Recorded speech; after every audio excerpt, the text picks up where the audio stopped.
This is probably one of the most valuable things that I'm going to teach you in this workshop, and it is a recipe for converting from JavaScript to TypeScript. So one of the great things about TypeScript is it can interoperate with JavaScript very, very easily. You can have JS and TS modules side by side.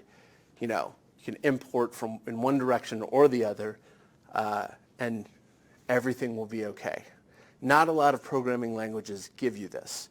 So we shouldn't treat a transition from JavaScript to TypeScript as the same kind of change to a code base that would result from a change in one programming language to something totally unrelated, like rewriting something from Ruby to Rust. That is like apples and oranges, right? So I'm going to lead you down a 3-step process that will make it so this change can be made incrementally on a couple files at a time, or in multiple passes, where you get to the endpoint you're looking to get without potentially running into creating extra work for yourself or disruption for people who depend on that code. First, let's talk about what not to do. What you don't want to do is mix a conversion from JavaScript to TypeScript with functional changes. And these can be subtle. It can be the difference between like checking whether a value is truthy or not to a type of check, right? Is this truthy versus check whether this value is undefined? Null, zero, and empty string are going to be handled differently. So you want to avoid even those kinds of functional changes if you can. You don't want to try this kind of conversion if your test coverage is really low, because we're going to, after each of our 3 steps, run a test suite, like your test suite for this piece of code, and ensure that not only have we converted to TypeScript, but the library still works the way we want it to work. You don't want to let the perfect be the enemy of the good. And in this sense, what I mean is, don't try to type things too strongly too early on. Your goal is to get converted, and you'll start to see some benefits of the strong typing, but don't chase those benefits by trying to tighten things up prematurely. You want to get converted over and then start applying stronger typing where things make sense. The reason for this is, particularly if you convert a few files at a time, and you have some very strongly typed things, as soon as you convert some of the other files that interact with your already strong code, you don't have a chance to start out with sort of weak types, because your constraints are already very tight, right, in one part of your app. So you kind of want to remember the goal is get converted, and then we'll sort of ratchet things up. Don't forget to add tests for your types. Again, DTS-lint is the way you write tests that specifically are for type information only. And also, particularly for libraries, don't try to publish types for consumer use until you're happy with them. Because people take type information that comes along with a library as an indication of a public API, what you should do and what you shouldn't. Right? Remember, it's developer intent. If you wrote this code in TypeScript in the first place, those types would express what you can do and can't do with a piece of code. So if you prematurely have people using this stuff and there's a bunch of looseness all over the place, you can lead them on a wild goose chase where they're assuming things should be doable and valid, and in fact, that's not the case. Step 1, you want to compile your project in loose mode. And you begin by making sure your tests pass, and then rename all your files or a chunk of your files from JavaScript to TypeScript, allowing for implicit any types. Implicit any's pop up whenever the TypeScript compiler cannot infer a more specific and useful type. A good example of this would be a function argument. So the way TypeScript infers things, it's kind of only in one direction. It's only through receiving a value of some sort and like passing that on. So just to highlight this example here, this is an implicit any, and even if down here, if I try to split it to try to give it a clue that it might be a string, it still remains an implicit any, because type information does not, the inference does not flow up from the point of usage to the argument. Some languages do that. This one does not. So function arguments are a place where you're almost always going to get an implicit any. The only case where you wouldn't is if it's a callback and there's a specific type for that callback. And remember, we don't have to specify anything there. Your goal in this pass is to fix anything that is causing TypeScript compile errors. Examples of where this will pop up all the time is JavaScript classes. When you change to TypeScript, you're going to have to go and state the fields and their types, so you know ahead of time what's a valid field and what's not. So you're going to fix that kind of thing, being very careful to avoid changing any behavior, and that is one pull request. Make sure your tests are passed again and merge that in. Step 2, you will start with your tests passing. You will ban implicit any's, and this is a tsconfig compiler option. No implicit any, true. So setting that to true means instead of TypeScript falling back to any in places where it can't figure things out through inference, it will throw an error at you. Not throw an error, but it will give you a compile error. So you're going to then have basically a to-do list. And it's mostly going to consist of implicit any's that now have turned into compile errors. And you're going to go through and provide meaningful types where you can, and where you can't, you'll use an explicit any. You will add a type annotation saying, this is an any. I'm explicitly saying whatever is fine here. This is a good time for me to highlight Definitely Typed, which is an open source project that provides ambient type information, right? This is like the DTS files. It provides separate NPM packages that you can bring in, and they'll ideally perfectly lay on top of the underlying JavaScript code base that you're used to using. For example, if you want to use Lodash, which unless something's changed recently, that is not written in TypeScript. It's written in regular JavaScript.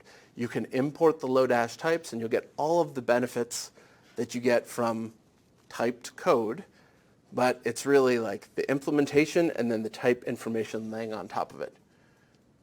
Definitely Typed publishes out to thousands of libraries, and they all are in the NPM package scope at typed, or at types.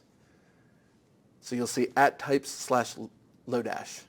And if you look in the package JSON for this workshop project, I think you'll see at types/node. So that has like the FS module and the path module, all of the type information there, right? So that's a good, this is a good time to sort of start bringing that in as a way of combating these implicit any's. And then you're going to get your tests passing again, and this is a second independent pull request. The third thing you're going to do as the third pass is in small chunks, because there's really no benefit to doing this in a huge single pass. You're going to turn on strict TypeScript compiler settings. So strict null checks, that allows, that makes it so that null is not regarded, sorry, I don't want to use a double negative here. With strict null checks set to false, null is regarded as a valid value in any type. Not the any type, but like you could have a number whose value is null. So null fits anywhere. Strict null check set to true makes it so that the only thing that can hold a null is null. And that's where you're going to start shaking out, branches of your code that returned null, and now you'll have to start introducing the intersection operator, where this function returns a string or null. Strict true turns on a bunch of strictness settings. I won't go too deeply into that. Strict function types, it validates arguments and return types of callback, of callback types. So if you say, I take a mouse listener function as an argument, strict function types will more rigorously type match against everything you try to pass to it. And bind, call, apply we've already looked at. That makes sure that the arguments passed to function bind, call, and apply, and the lexical scope all type check appropriately. And normally, without that last flag set to true, bind, call, and apply, you basically lose all type safety through going into those functions. So this is where you're trying to get rid of as many explicit any's as you can and replace them with more meaningful types. And you want to avoid casting, which is where you're forcing TypeScript to regard something as a particular type. That is done with the as keyword. So you'd say, regard this as a string. The more of that you introduce into your app, the more your types have a chance of lying to you. So, I mean, what is the benefit of uplifting an existing code base to TypeScript? They're the same benefits of using TypeScript in the first place. The amount of work we are talking about, and does that justify those benefits? So it kind of depends on a case-by-case basis. For example, if you're talking about some of these really small JavaScript modules that do one thing and one thing only, left pad would be a good example of this, right? It's just adding a prescribed amount of white space to the beginning of a string. I'm not sure there's a whole lot of value in converting that kind of thing to TypeScript. However, if you want to use TypeScript elsewhere on code that is lacking types, someone has to provide that type information. You have two choices. You either can, through something I'll show you later, say, regard this whole module as an any. Like anything goes. When I import something from this module, let me do whatever I want. You could do that, but that's risky for the same reason any's are risky elsewhere. The other option is every consumer of your library has to kind of fill in the type information, at least for the portion that they wish to use. Because the compiler, it is performing a holistic analysis of your app, which includes all of its dependencies. So missing type information for dependencies, that causes weakness in any app that depends on that code. Let's apply our newly learned three-phase approach to converting a piece of JavaScript code into TypeScript. So I've written such an example for you. It's in the challenges folder under address book. And there's a little typo here. It's not index.ts, it is index.js, the only file in the address book folder. So hopefully we'll figure that out.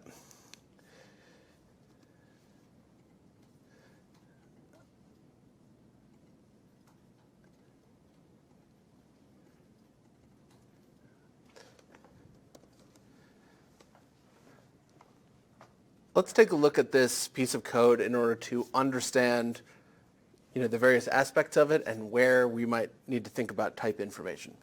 So we've got a class here called addressBook, and we'll dig into that in a moment. We've got a function here called formatDate, getFullName, and getVCardText. If you've never heard of vcard, you can create a vcard file. It's just a text file with contact information in it. And you could install this in like your contacts app or something. In the address book class, we have an array that looks like it's for contacts, a method to add contact, and then find a contact by name. So the first of the three steps has us renaming this file from JS to TS and setting the TypeScript compiler in a very loose mode until we can get things passing. Step 0 is making sure that the tests pass before and after we are done.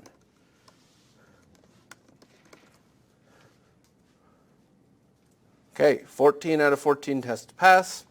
So looks like we are good to get started. Let's start by renaming this file. I'm renaming it to TS. I'm going to go to my TS config and add allow implicit, no implicit any. Setting this to false. So this option disallows implicit any's, and I wish to allow them. It's kind of a double negative. So I'll save that and go back to our file. Now, we actually are doing kind of okay here. There are obviously a lot of implicit any's, but we haven't run into too many problems here. Let's see, contacts, it's an array of any's. This is a clue around the array of any's versus array of nevers. We're in a loose mode now, so looks like we're actually done. Let's run our tests again. Good. So they have finished running. All right, and this is where we would make a commit, open up a pull request, and regard this as getting our foothold into the TypeScript world. Anyone remember step 2? Forbid implicit any's. It's making our any's explicit. And this, we're going to have quite a bit of work. Now, we can see in our gutter here, TypeScript's telling us there are many places where we need to address things. So I'd like to start with format date. So we have to find a type for date. Does anyone have an idea of what this might be? Date. Date. This is a clue, right? To isostring. Okay, so that's happy. What about get full name?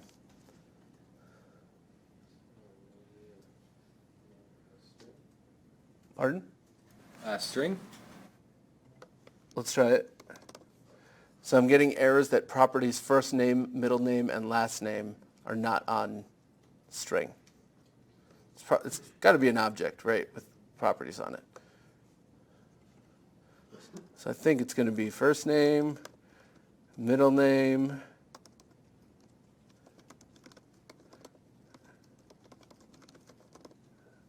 save.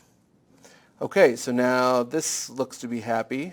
So this ends up being kind of an array of strings where we filter for anything missing. These could be all optional, because this filtering gives me a clue that there's something falsy there that we're trying to eliminate. We'll come back if it starts to bug us. All right, now this one looks a little gnarly, so I actually would choose to kind of wait until the end. The problem we're running into here, if we look at contact, we're accessing all sorts of stuff off of it. So this is using a fair amount of, like, whatever structure this is using a lot of it.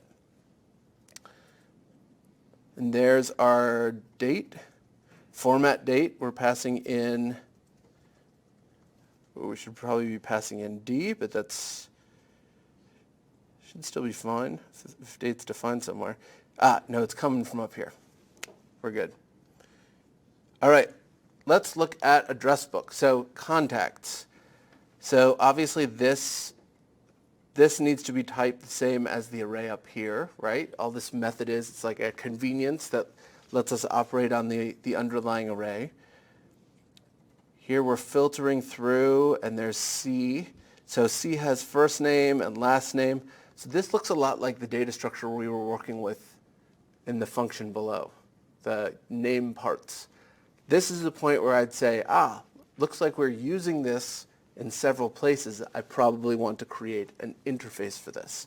So I will go ahead and do that. There it is. So we'll just call it person. and up at the top.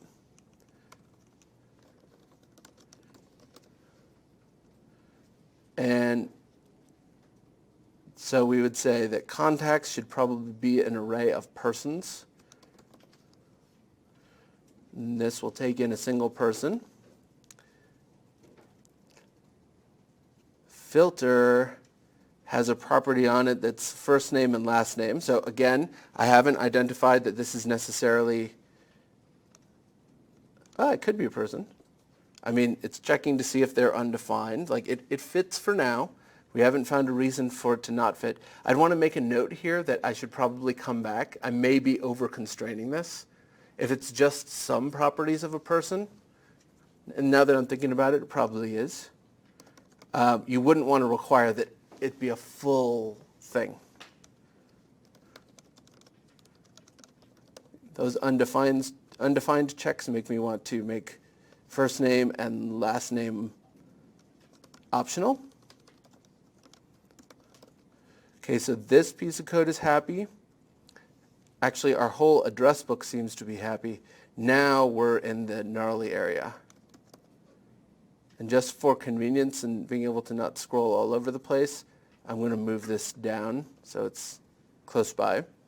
All right, we have a salutation. Salutation falling back to an empty string. That's a clue that this a string would probably work here. And the fact that I need a fallback at all suggests it could be falsy. I guess maybe it could be an empty string, but this should be okay. Okay, then we've got phones and addresses. Anyone have an idea for this? Like, does this suggest a particular shape of this value to anyone? Object. It's an object. Object keys.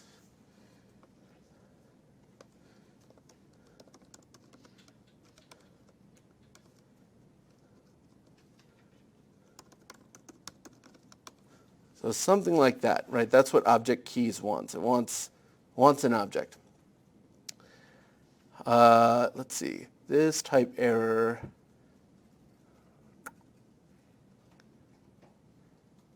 It looks like I am reaching into that object and passing in ph name. And this error message is a pretty good one to follow. What does it suggest we do next? What are we missing? Add ph name to your phone's property. Ph name is just a string. Key string. I'm looking at this. It has no index signature. Let's add an index signature because we're taking an arbitrary string. We only know what this string is at runtime, right? We're just iterating over all of the keys, passing that key in. This is what dictionary access looks like, where we can pass in a key and we get a value back. So this is where we need something like that. And I'm going to bet addresses is similar. Like we could look at it, but address name, let's just prove it to ourselves. Here it is. Reach into the addresses object, pass in the key, get the value out, right? Telltale sign of a dictionary or an associative array. Pass in key, get value. So now we need to figure out what these things are. So we've got on address, house number, street, city, country, state, postal code. I'm going to just make some reasonable guesses for these based on what I think the type should be. House number, street, string, city is a string, state is a string, postal code seems like a number, could be a string, it doesn't really matter. Country, these are all just sort of string or interpolated things.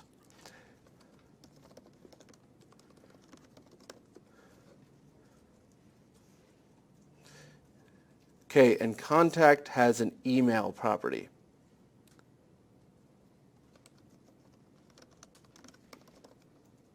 And all of my red in my sidebar has gone away here. And just so I can show you one more place where this information pops up, in VS Code there's this Problems tab. And because I've been opening and closing a lot of files, some of these are not related to our example here. But this gives you sort of little sticking points within your code, places where the compiler is finding errors. So there we go. And this would be another commit because, oh, we've got to run our test. We can't forget that. I don't expect any problems because I think we were just adding type information. Ah, there is a problem. I think phones has the wrong type for the value. Thank you. 49. Phones has the wrong type for the value. Let's look at this. Look, in the fixture data, postal code should be a number. So we're getting a type error in the tests themselves. Let's go address that. And your point, phones, there's nothing here. Did you suggest it should be a number? It looks to be anything stringifiable here. I'm willing to accept number if the types are happy, tests are happy.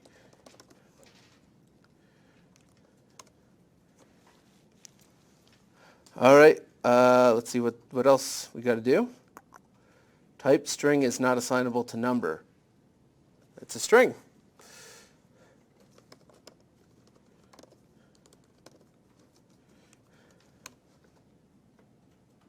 There we go.